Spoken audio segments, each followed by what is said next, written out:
5 o'clock. If everybody's ready, we can get this meeting started of the Parks and Public Works Committee. And let's start with, what do we usually start with?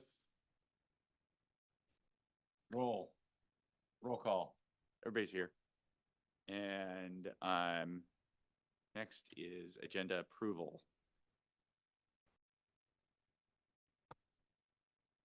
Yes, we would like to do that, but we would like to make a few changes first. All right, we'll change the order of, is it the agenda bills that we're looking at? Remember to Let's speak in, swap the order of the, go ahead. remember to speak into your mics because Am people I not online, doing that? I apologize. they can't hear. Can you hear me now? Yep. We're going to swap the order of our discussion items. When we get to the discussion items, could we take a, did you already do it? Did you already do it? Did you already swap it? You didn't? It says number 5, NPDES, and then number 6 is utility rate. I thought that was the order that we wanted, right? We want it the other way? Oh, I thought you wanted it the other way because yours was going to be quicker. Okay, all right. We'd like to swap the order so that we can make sure we get all the utility rate study update discussion done. And there's a lot of that. So let's do that.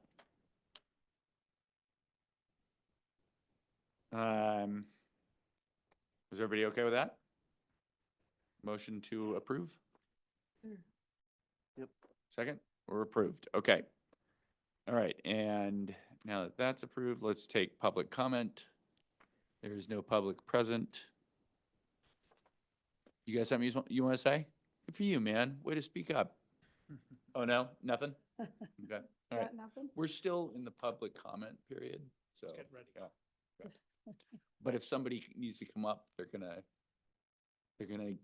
knock you right out of there. No problem. Okay, all right. Let's close public comment.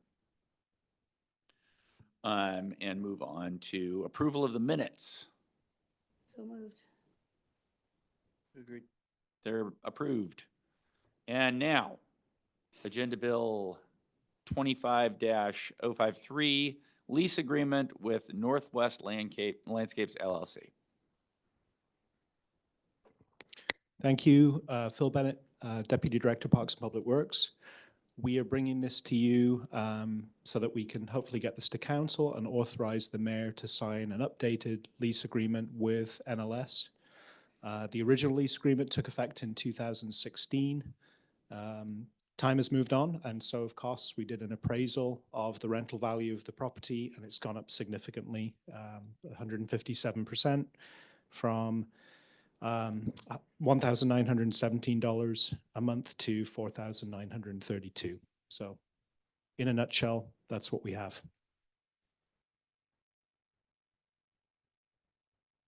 Well, at least we're not spending money. And what is this building again?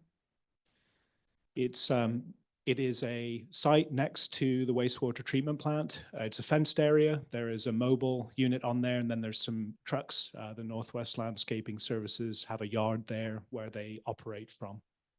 I didn't even know that was there till I drive by and look for it. Yeah, it's a small area. Yeah. All right, so we're increasing the rent on this thing that we're not renting. We'd like to. We're renting it right now, so they are there. They're present on site right now. We're just upping the rent. And what's the proposed increase? So it's 157%. So we're going from $1,917 to $4,932 based on a real estate appraisal. And they've been there since 2016? And Yes. they have not had their rent increased in that whole time? Correct. Not that I'm aware of. I would love to make sure that we know the answer to that question before we, when next we talk about this as a full council. Okay, no problem. Are there any other questions? On consent. No. Oh, you said non-consent? Or did you say on consent? You said non-consent. Yeah. I guess since we're making money, then it doesn't. No. No. I think, This is, seems like you could go consent on this if you wanted. He has questions, though. yeah, Okay. Thank you. There's something that may help with your question if you'd like me to speak up. I have something on this.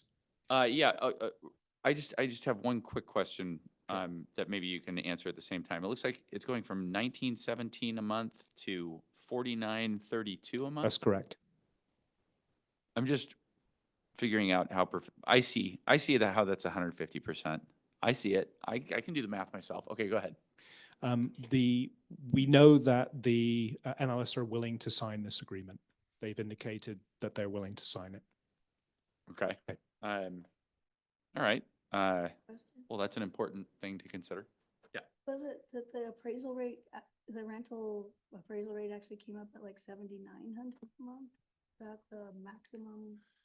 So what you're referring to, I think, council member, is in the appraisal, there was actually, in the appraisal document, there was a different leased area, like square footage, than what they're actually using. They're actually using a lesser area than what was assessed. Now, I confirmed the area that they're using and made sure that we knew exactly the square footage that they're using.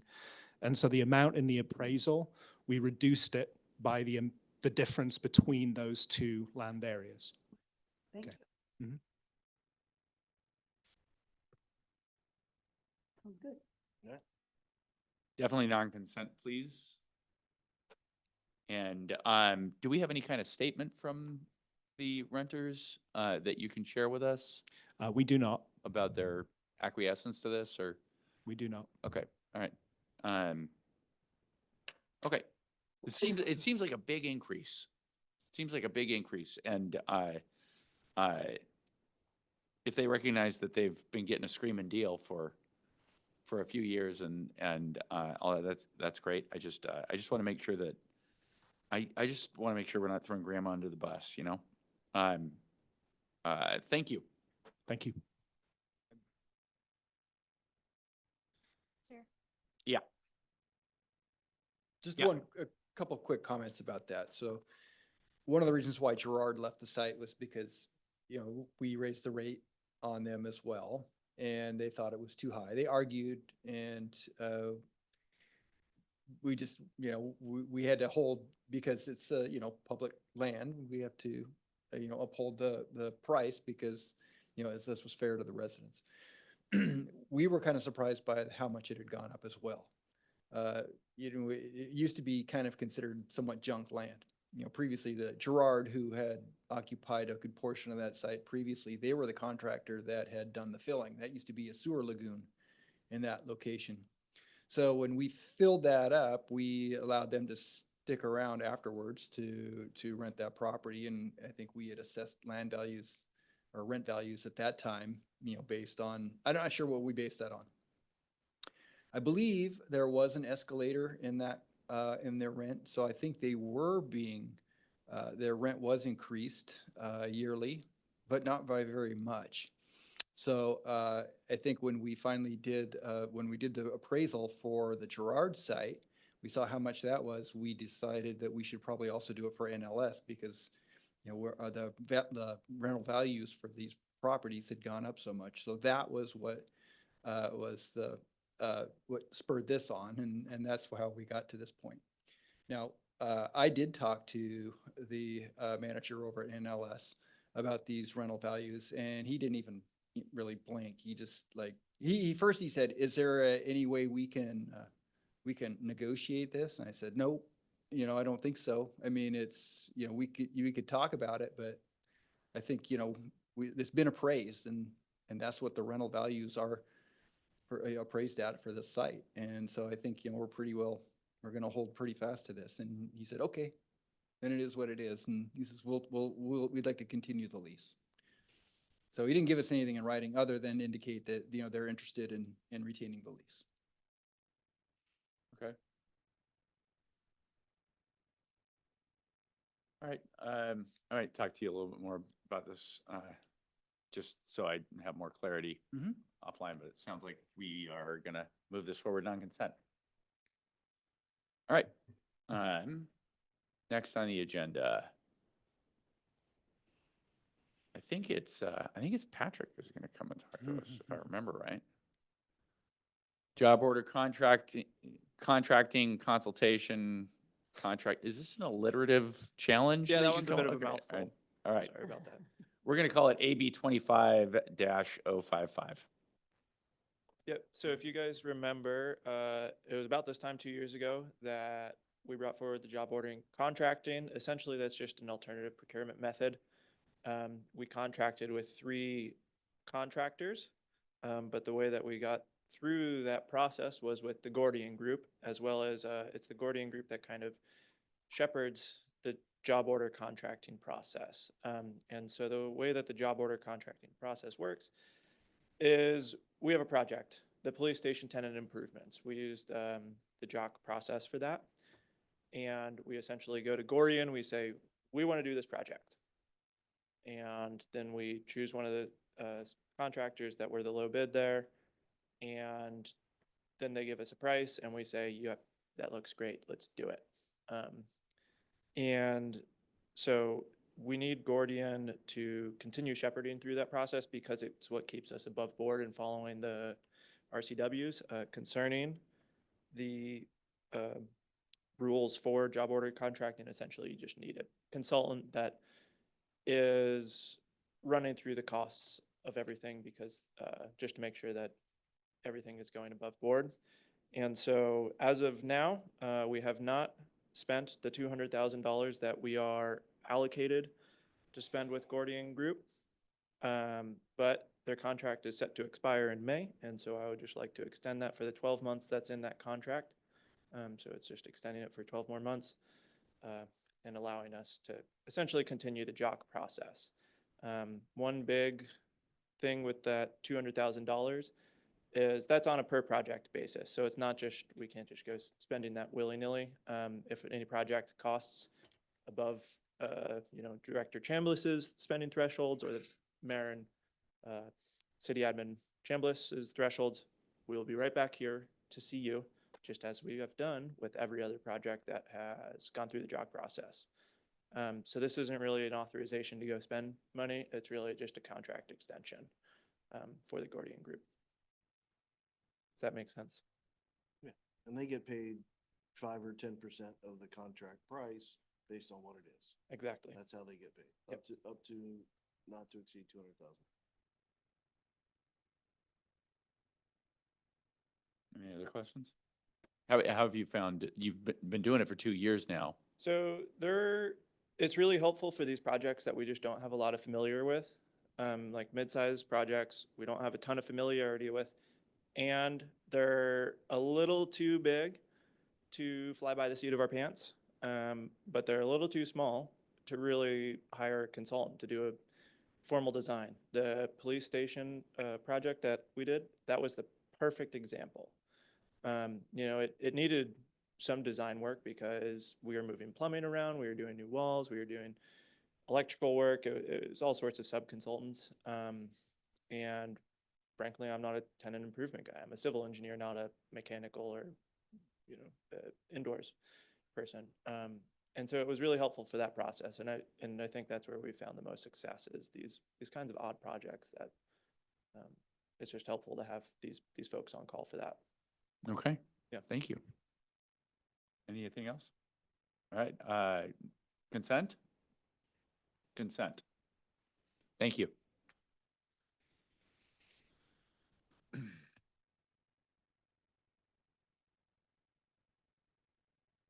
All right, and next is Northwest Railway Museum Restroom Maintenance and Operations Agreement.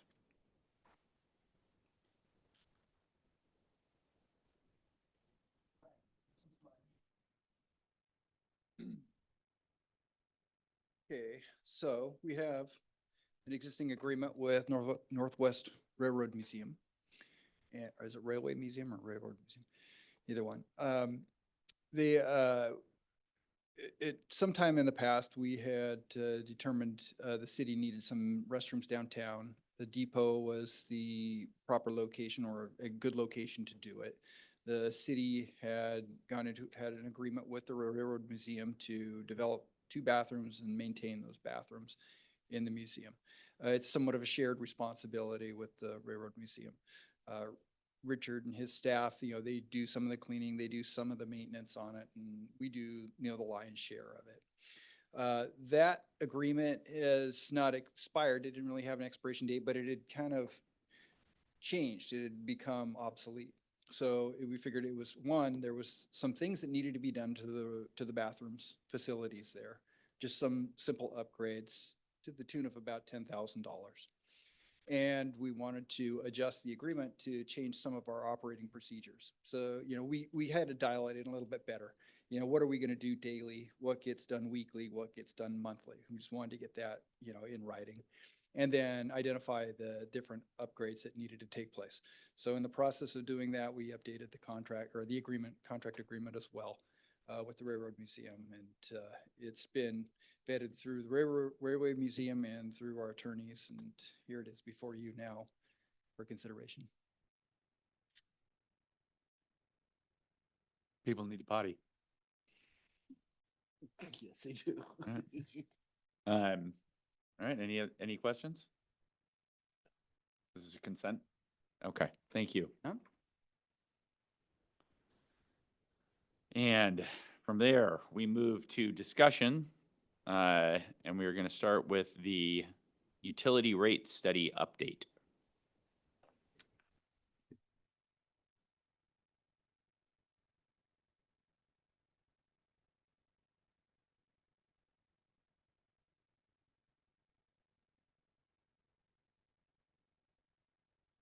Good evening.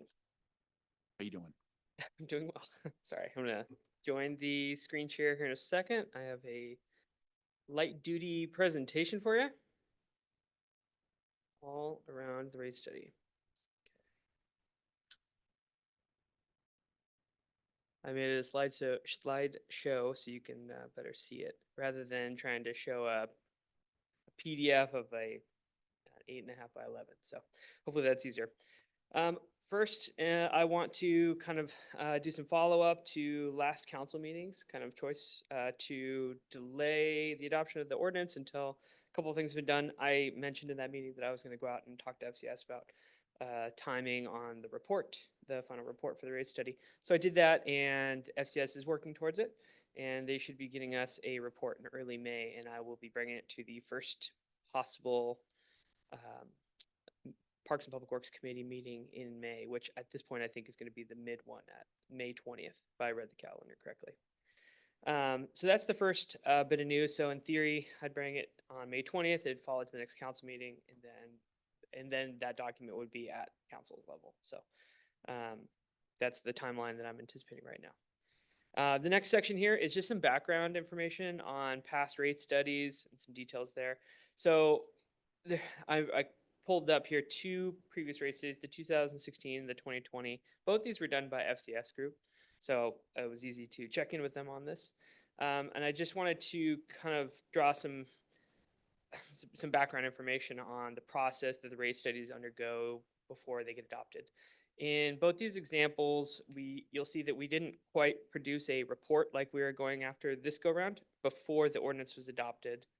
In 2016, it actually came several months afterwards, after the ordinance was adopted. And in the 2020 study, there was actually never a report finalized or produced, so nothing ever went out. That does not quite answer the whole thing, and I think I can understand some of the confusion here. There was a pretty in-depth dive onto the financial chapters of the system plans that was done as part of both of these previous FCS contracts. And so those financial chapters are actually a really big deep dive into the CIP operations, cost of operating a utility, specifically whichever system plan is in the review. And FCS does the financial chapters on those. It's kind of part and parcel of our work. And so we did that for both of these 2 past rate studies. So there might have been a pretty in-depth dive into certain utilities through these financial chapters that might have been very similar to what you'd see in a report or something to that extent, because those chapters in the rates and the system plans are pretty in-depth. So I think that might be part of. And what's those, going on. I'm sorry, did those come to the council prior to them voting on the utility rate study? It's there's, in the two different years of rate studies, I think it was a bit of both. I think in one of them, the sewer plan came before the rate study, the water system plan one came after, and then later on, the stormwater one came after as well. And all the plans, I believe, were finally adopted following all the rate studies, though. Some of them actually took kind of a long time after the rate studies for one reason or another, and they typically get updated every 8 years. I think one of them even calls for 10 years, so they have pretty long time horizons, which is why the only one that we're reviewing in this go round with FCS's contract, where we like to add them to these financial chapters, is for that Class A component of our utility. You kind of think of it as its little standalone sub utility of the sewer or the wastewater system. So it has its own system plan, and FCS will do the financial chapter for that document as well. They're not quite ready for it yet, so it hasn't been brought to council or committee yet. So that's just some background on it, and I produced this table, not table, I'm sorry, this dialogue just to kind of explain it and to kind of go into some details. Happy to bring FCS in to kind of vouch for some of these things if you'd like. They were the writers of the original 2016 and would have written the 2021 as well, but I'll leave that up to you all. I will, and I'm still going to have FCS produce the summary report. That's what I guess I'm calling it. It's a report. And will this new one also be uploaded to the website for public accessibility? This slideshow or? No, the new study that you're gonna, Oh, I'm going to bring it to council and attach it to the Mm, agenda. attach it. Yep. I'll bring it in Right. as a full-fledged document. And yes, I'll add it to the website.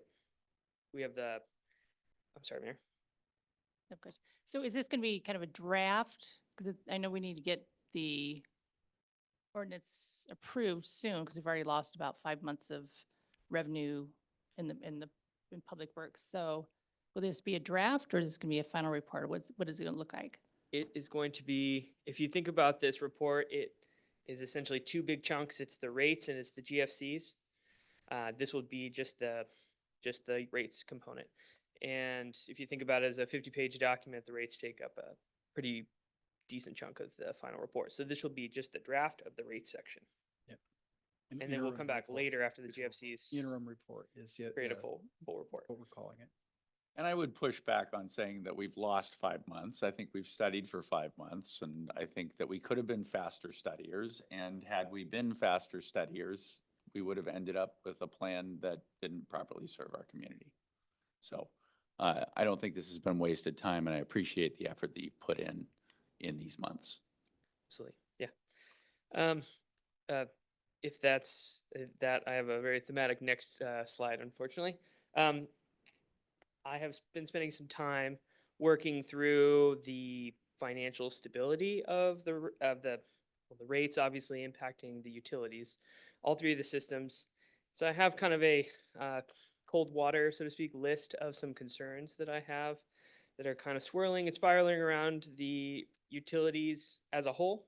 But generally speaking, we've always been talking about that big burden that's coming in 2025 that's going to be a thing. And this is obviously part of that. So what I have here is a list of impacts that are concerning us about the financial viability of the utilities, financially speaking, not personnel. So I'm going to go through this. I know everyone hates it when you read a slideshow, but I'd like to do it just to kind of use some perspective. But these are all essentially pressure points. Just because I wrote more words doesn't mean it means more impact, but I'll just go through this list. So the first one you can imagine, this is very obvious, but when a project comes in over the budgeted amount that we anticipated, we collected revenues for, it puts pressure on the remaining funds that we have. Sometimes that means we go into reserves if we can financially attain that, if there's cash flow to make it work, a couple other reasons. But generally speaking, anything that goes over puts pressure on everything else. Either that means delays, less revenue for a different project, etc. And before I go too much further, I do want to say this is all of the capital side, not the utility as a whole, but capital. But you'll see how they have a little bit of linking later. But yeah, so when we're looking at the projects, specifically the projects and programs in the capital utility. So the first one that I just want to call attention, we just went through the Class A reservoir. It came in over budget. I just put approximately 400. I wrote some of these details up pre the contract. And there's going to be some additional contract with the construction management as well. So that'll bring this number up higher. And again, like I said, anything that goes over puts more pressure. So that's one example. We have a CIP that's kind of moving forward with these projects in the timeline that the CIP, the utility CIP is anticipated. And if we keep going down that track, the revenues that we anticipated collecting to match this are not going to be there. Right now, we have a project, the Class A reservoir, that's captured in our current CIP that we've been working towards, but we haven't been adopting the revenue structure to cover it. And so I'll get to that one in a second. This third one here, the rate study increased adoption and delays. I write in here that there's that 144,000. We talked about this at a previous either council meeting or committee meeting. I had FCS give us a guesstimate on how much revenue loss we were kind of experiencing month to month by relying on the previous rate structure versus the one we're proposing in the ordinance form. That was 144, but that was the first ordinance, which relied more on rates, increasing rates rather than as much bonding as we have now later gone to. So put more cold water on that number, it's going to be lower because we're relying on bonds to cover some of that difference in reducing the citizens' rates. So 144 is not the number. It's lower, but it is something up there. It's up there. I don't have the exacts, but I can find it if we need. The next one here, we have a acceleration of projects. This is WRF3. This is part of 3 to 4th, but they have several projects that have accelerated their timeline. And that just kind of pushes everything into this moment where we have tighter cash flow. And while pushing things forward doesn't necessarily mean the project costed more, it did put more pressure on the timelines that we have to collect the revenue, and especially when we're in the middle of a rate study. So I put that there, not necessarily a cash flow or a rate problem, but a cash flow problem. This next one is we inherited a lower rate structure back in 2020 when there was the pause. That's there. We inherited, we kind of corrected for it to some extent, but it's still kind of a lingering cause.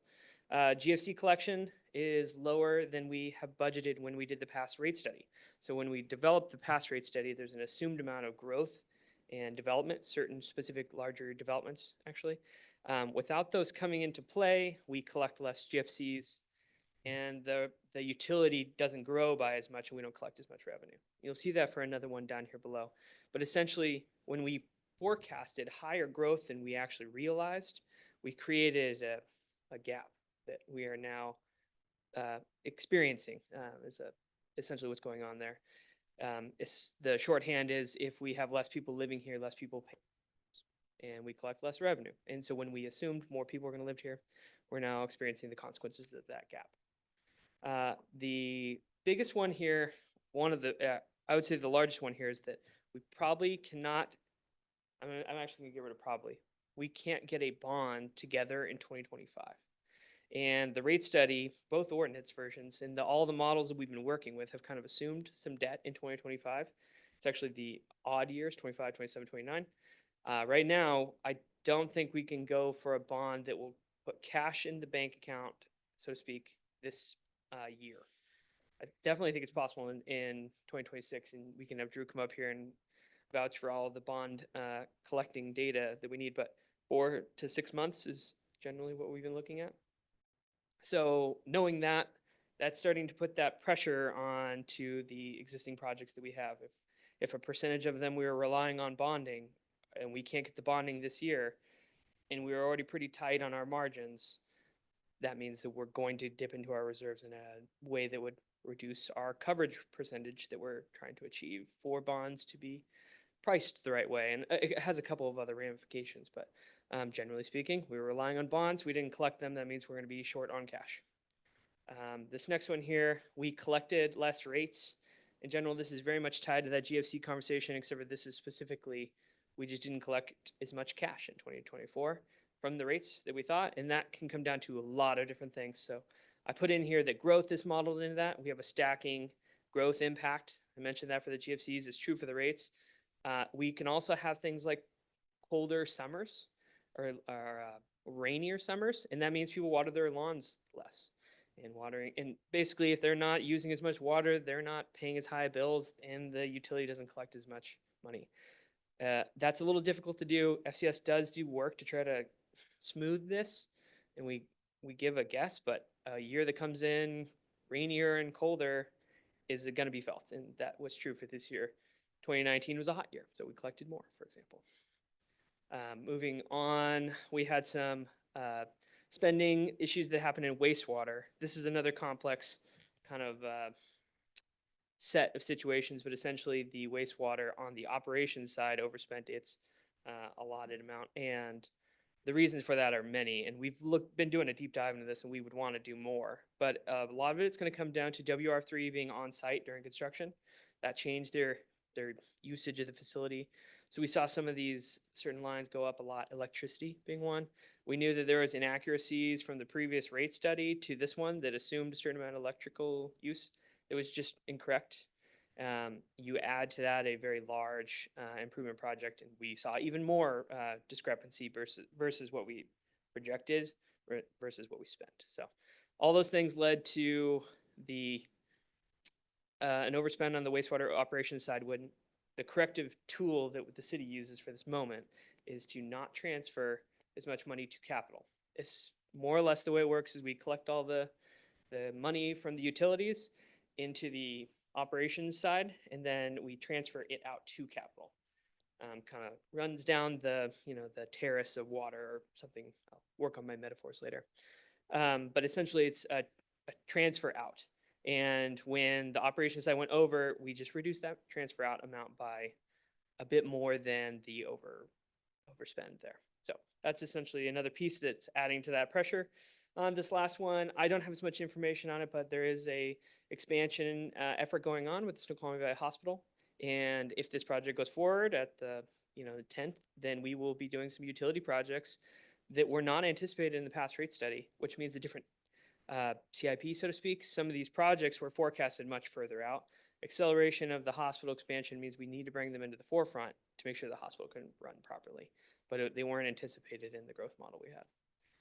It just changes things, but essentially what I'm trying to bring you here is a list of concerns that are all adding pressure, that tightness to the system, so much so that we don't feel confident that we will have enough reserves to go forward. The one thing I do want to say with all this is some of these numbers are not vetted yet. So I put some of these up here as a demonstrator of the significance or the scale. But they're not exact. The other part of it is I can very easily find negatives, it seems, when I'm looking through these moments. And I don't see I forgot that we got that grant that's going to come in. It's going to offset some of this. And I have tried to do my best, but I've already found little moments where about 60,000 or something like that goes positive for us, and we correct for that a little bit. It's not enough probably to cover this gap that we're starting to see. And so I just wanted to bring this as a reflective moment here. And I'll just kind of jump over to some considerations to how to address these types of tightening moments. We have a few that I can see. We have delaying of existing CIP projects. And like we all know, the utilities are treated as a combined utility effort.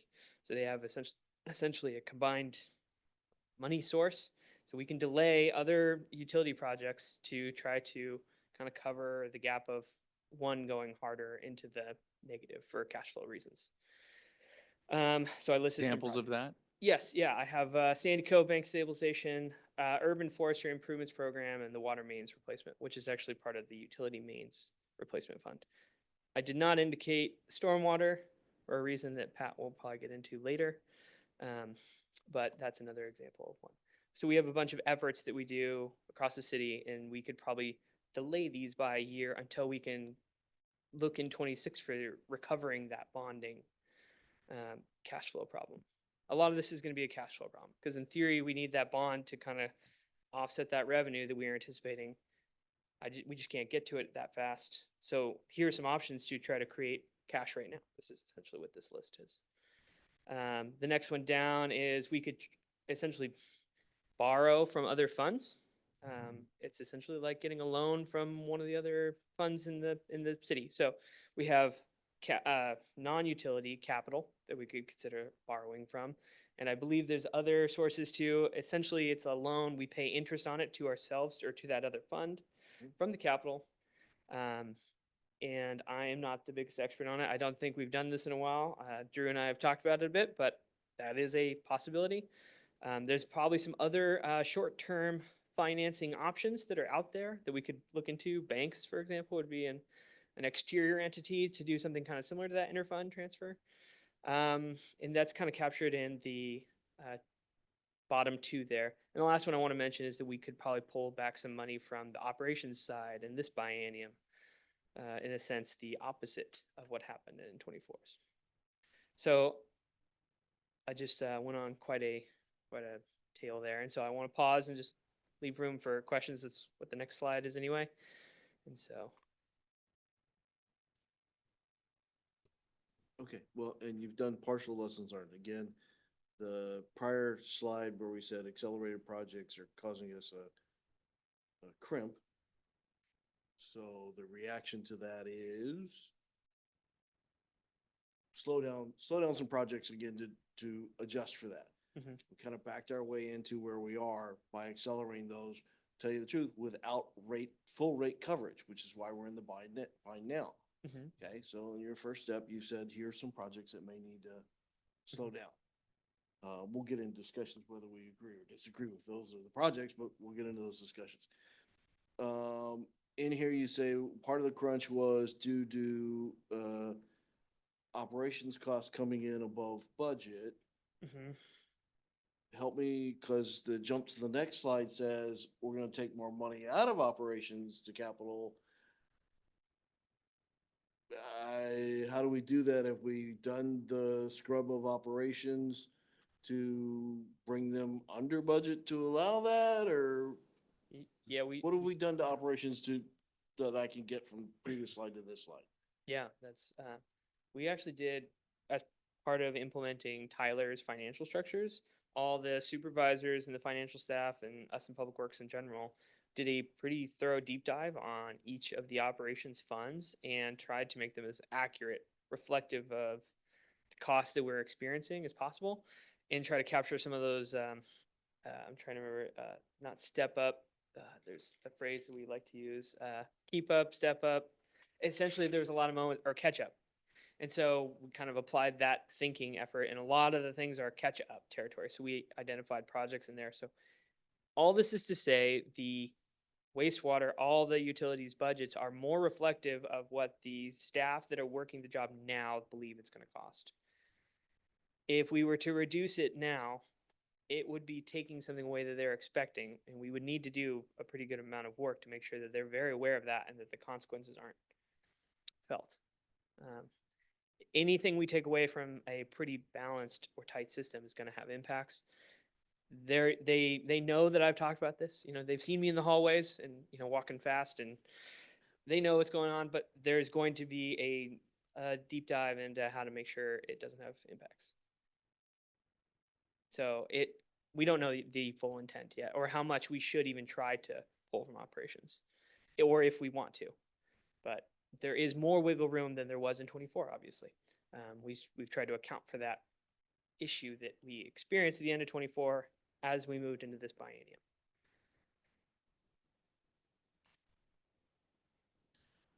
So the ultimate goal ought to be to provide the service, the quality of level of service that our customers are expecting at the minimal price we can. So the needle jumped all over the place in that. And what is being done that the operation costs are at what they need to be?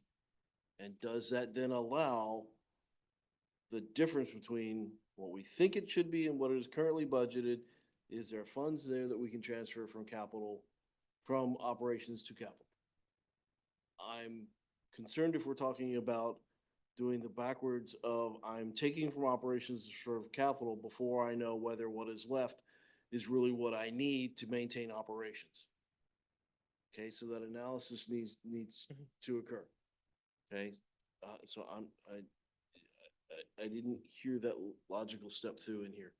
And I'm still stuck with, if operations were costing more, how come they're costing less now to give me the opportunity to put money in the capital from operations? So I don't think, based on that, I think it very unlikely that you're gonna get money out of operations to take the capital. History is contrary, Yeah, right? But this is all good stuff. I mean, you guys are thinking. It's good. none of these one of the choices on here, none of these by themselves really quite does it.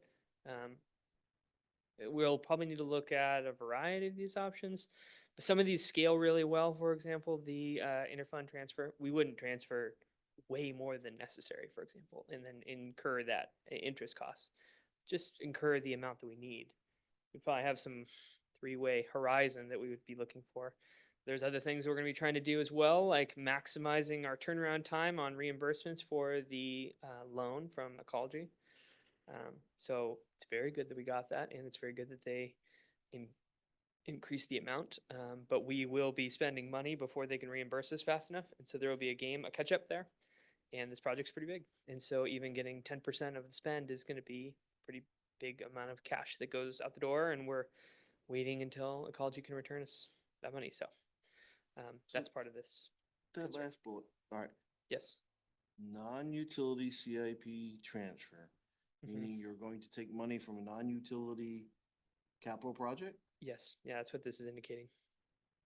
A sales tax specific, not a. I indicated that so you didn't think that we could take from a transportation restricted fund or something like that. Not you specifically, but the slides. But that's in essence the same thing as an interfund loan. You're gonna have to pay that back, correct? Because utility projects ought to be paid by utility funds. Yeah, I think that is the goal. In this moment, sales tax can be used for anything. I can sense Drew walking up.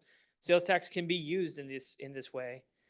Sales tax is an unrestricted revenue source, so consequently, you could apply it anywhere across the government.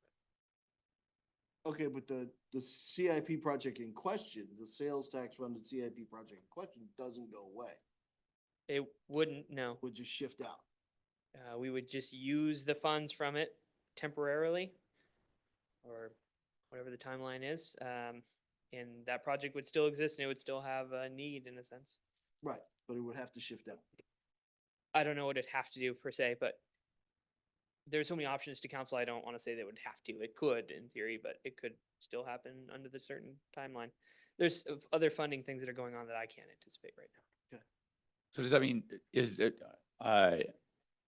the sales tax revenue coming in faster than expected? Are we getting more sales tax revenue than anticipated? So I can't really speak to that. In essence, what we've got coming into the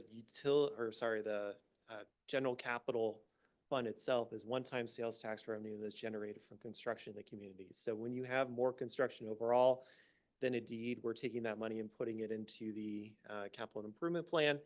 But what I think we forecasted is probably about $450,000. Jana, if she was here, would be correcting me on that number itself.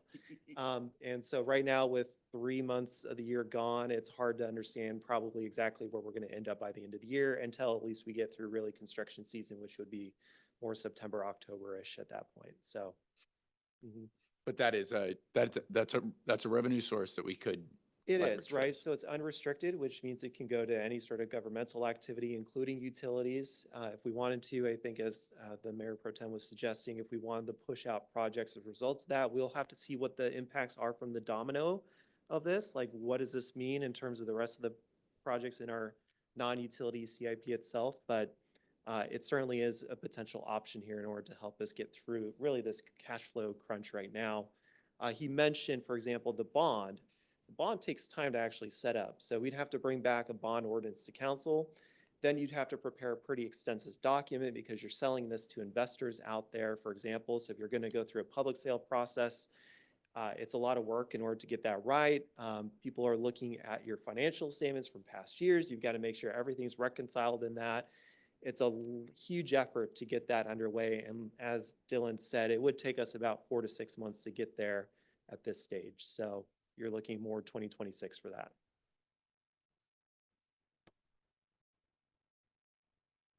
So what I'm hearing, and expect, and correct me if I'm wrong, I need to pare this down to, by deciding to leverage more debt in order to bring rates down, we've set up a situation where we need to borrow more money than we can currently borrow. So there is this potential Band-Aid solution to cover the gap until we get past this. Am I understanding this correctly? Yeah, I think you're understanding this correctly. We need the rates in place before we're going to seek bonding. Right. So there's almost a chicken or the egg question that's coming out of this. But it is the Although- egg that has to come first. It's the egg that has to come Right. first. Yeah, Okay. absolutely. And then it will take us some time in order to get that in place. Certainly the $8 million plus loan that we've received, certainly beneficial, but I believe that there's an additional $3 million that we would also need to put into place in order to support the other projects that we had anticipated for 25 and really the start of 26 as well, too. So you need that funding in place before you can really And start this could be tackling. one strategy for that, along with potentially slowing down some of these other projects, putting together a plan like that. Okay, Yeah. so it doesn't sound entirely doom and gloom. It sounds like you guys have figured out a way through, and I mean, yeah, I think Dylan's done a pretty good job of listing out all of the negatives as we talked about. There certainly will hopefully be some positives that will come along. But we just don't quite know what those look like at this point. So in the interim, in order to protect our financial position moving forward in the utilities, it's important for us to kind of stay on top of this, which is what Dylan's doing. He's been working with Jana on this in order to paint this picture for us overall about where we stand right now. And because things are, so we haven't had this degree of tightness, I would say, in a very long time period, because we've been basically, we had a bond, $32.5 million bond in 2018 that covered us for basically 3 years. So that covered us through 2021 for the most part. And then any sort of cash that we had invested in the utility from our operations, making that transfer, we then have had that available to us to kind of handle these projects that we've moved along through to 2025 at this point. So because things are tighter right now, we have to be more focused on what that cash flow kind of looks like and start planning this out, which is what they're doing here, is to make sure that that is fully planned out, more so than we've ever have probably spent in the past 7-8 years or so. at but this point. correct me if I'm wrong, and please correct me if I'm wrong. This tightness is a virtue of the way that we do things, right? There is a value in keeping it tight There because it is, yeah. means that we're not We're government. charging too much. Yeah, we're not, government. We're not in the interest of hoarding money, right? We want to put the money to work for the public overall and make sure that they're getting real value for that too. Right. So making sure that we've got sufficient reserves in place in case anything bad happens is critical.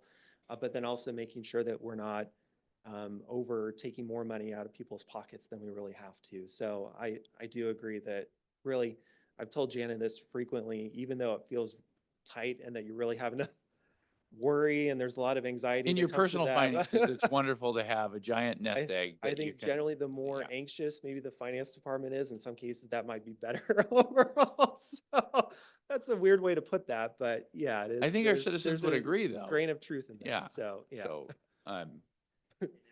you're feeling like it's too tight. You're feeling like Yeah. it's too tight because you look at calendars and all that sort of thing and you budget Mhm. well. And that's good. But the fact of the matter is, we're not a city of Nostradamuses. Nostradamus?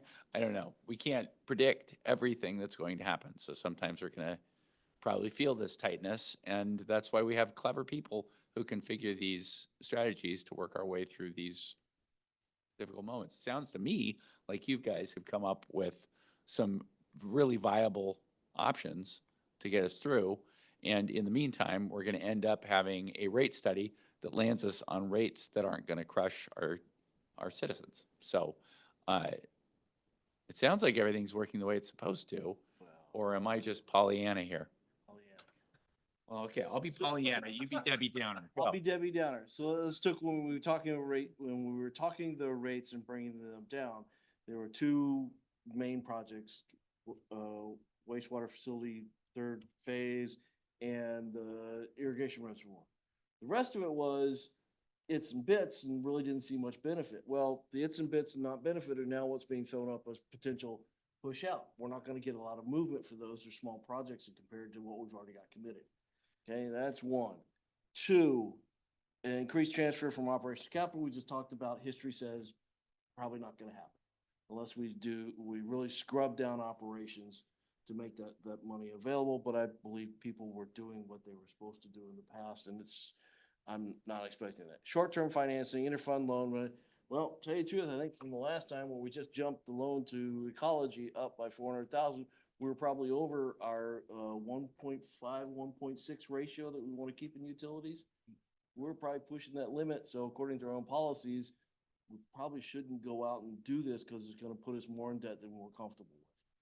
Okay, so there's that one. Now, utility CIP, non-tax, we might look to see if taxes come in at more than what we had originally budgeted, and that makes some available out of general fund to shift over here. But again, if you take it out of general fund, you're either taking it out of CIP projects that were supposed to be funded, or ending fund balance, or reserves over in general fund.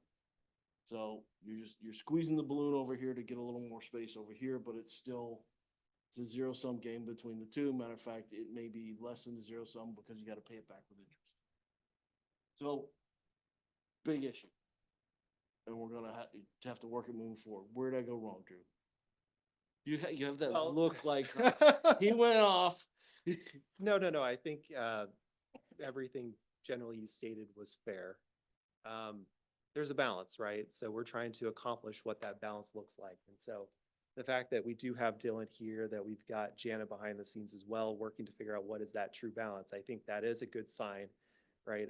And a healthy aspect to our financial practices overall, because we are trying to make it all work. There's multiple constraints that we're operating within itself. And so consequently, it is very critical for us to stay on top of this.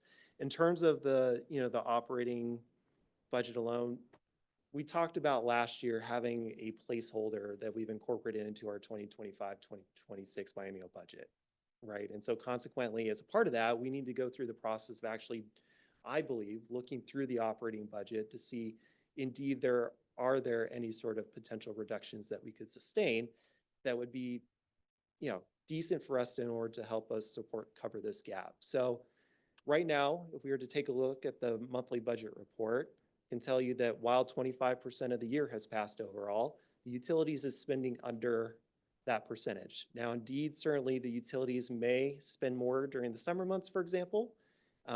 We'd have to figure out what those kind of cash flow ratios kind of look like overall. But as of right now, with 25% of the year gone, they are under that 25%. So what is the amount that we can eventually, right, move from operations to capital? It's unknown right now, but it could certainly be a positive factor for us overall. We haven't hired an administrative specialist as well that would, part and parcel the utility rate study and so on. And so there's also some of those other potential operating aspects that we'll be able to save dollars on that we could then transfer to capital. So, in terms of the projects, I think you're indeed right. We've got to finish up water reclamation phase 3. We also have to finish up the irrigation project because that's critical. We're under generally a directive to accomplish that by the Department of Ecology. So those are two critical projects. I think Dylan has listed out here the projects that are potentially movable, which we're seeking, right, as a part of the conversation. And we've put those projects, and I know they've thought hard about what is the proper timing for all this. The important goal throughout this entire effort they've spent so far is to making sure that we're staying on top of deferred maintenance. So I don't think we're going to push out projects that have that impact. I think we want to prioritize we don't want to defer maintenance. We want to prioritize projects that stay on top of that so that we don't get to a deferred maintenance state. So I know that Jeff and Dylan really emphasize that as a part of their ongoing conversations internally within the city, and they certainly have brought those here as well. So we're not going to let those go necessarily. And these are the projects I think that we've listed here that potentially we could delay for a year in order to get us through this cash flow crunch. In terms of the bond itself, the loan that we went out for, increasing that loan from the 6.8 to the 8 point whatever was designed to reduce the revenue bond from the other side. So we always knew that our bond size for 25 was probably going to be around $11 million at this stage, I believe. with, yeah. So when you moved up once you increase the loan from $6 to $8 million, that means your revenue bond decreased from 5 to 3. So there was a shifting of that to a lower interest rate generally overall. So we're not asking for more than $11 million, right, necessarily in terms of a revenue bond or any sort of bonding financing for 2025, but we still have to get to that point where we're seeking that additional $3 million to bring that into the city in order to smooth out the cash flow over the time period. So I went on a lot there. I don't know if Dylan wants to add anything, but, and then I see you smile, so I might as well turn it back over to you a little bit. Boy, we don't see Well- that often. Hold on, let's hear from Kat. Let's hear from Kat real quick. So is that approximately, pardon me, is that approximately what you're looking at is a $3 million to fill in the gap? $3 million worth of projects? You think 1.8? I think it's more Yeah. like 1.8 to get to our reserves. To get to right on the razor's edge of 1.5% debt coverage, So which is the reserve number. it would still behoove us to move the utility rate study approval along. Yes. I'll leave it up to you, but yes, I think that generally speaking, that is a big component of the revenue collection. We're all in agreement on that. Okay, Pollyanna. Even Pollyanna agrees with that. I'll just add, in terms of the interfund loans, you are correct, there is an interest, right, component that we would be charging. So, eventually the utilities would have to pay back the loan with interest as a part of that back into the non-utilities capital fund. Now, preferentially, I'd rather keep the money inside the city than necessarily pay someone outside. So if we can find a way to make that happen, I think that'd be better overall than having to find an outside source of Yeah. financing. So. Amen. Agreed with that. Yeah. Yeah. Anything else? I'll share my smile with Drew later. Dylan, you got anything else? No, just we're nitpicking details. Patrick, I think we're gonna have to get to you next time. I'm sorry.